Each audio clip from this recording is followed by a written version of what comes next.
Now, the biggest cause of Napoleon's fall was his decision to invade Russia in 1812.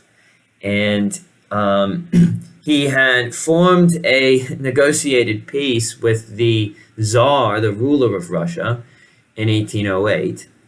But by 1811, they were running into tensions again with each other. The Russians in particular were trading with the British, which made the French angry. And in 1812, some advisors of the Russian Tsar suggested that maybe he should invade the French Empire and recapture Poland. And Napoleon hears about this, and so he says, look, I'm not going to wait around for Russia to invade me, France, so I'm going to invade Russia.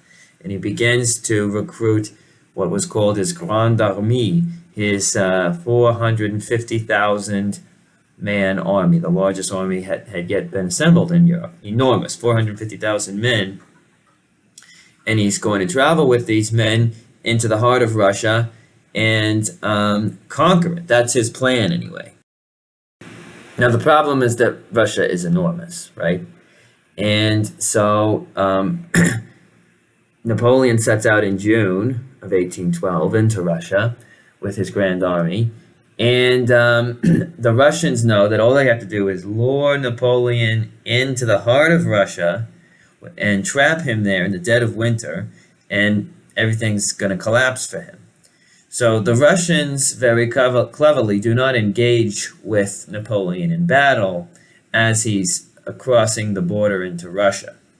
So the Grand Army is moving into Russia, and the Russian army is moving back, farther and farther back. Napoleon is following them, trying to have that decisive battle that's going to give him the victory in Russia and force the Russians to surrender. Okay, but without a decisive victory, they don't have any reason to surrender, so the Russians keep moving back. And as they're moving back, they're burning the fields so that the French cannot gather grain there, cannot gather supplies to use for the winter as they're moving deeper and deeper and deeper into Russia in the summer and then the autumn of 1812. Now, eventually, in September, the Russians and the French do engage in battle at the Battle of Borodino. And it was a huge battle. Approximately 44,000 Russians died and 35,000 Frenchmen died, were wounded or captured. And some historians think maybe that was the bloodiest day in history up to that point. We don't know. Now, the Russians lose. They have more casualties, but they simply withdraw again further back into Russia, leaving Moscow exposed. Napoleon says, look, I'm going to occupy Moscow, and that's going to be it. They're going to have to surrender. But instead of surrendering the city and negotiating a peace, the city's governor burns the city of Moscow, okay? And so Napoleon spends a few weeks around Moscow, ruined, and then leaves and retreats and starts moving back towards France because it's now winter. It's early November, and it's getting extremely cold.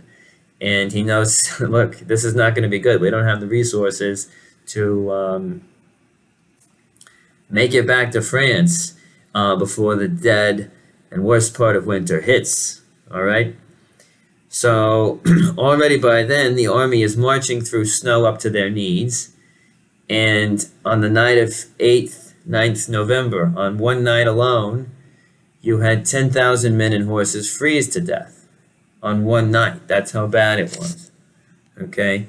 So the French suffer a horrific loss as they are retreating back to France.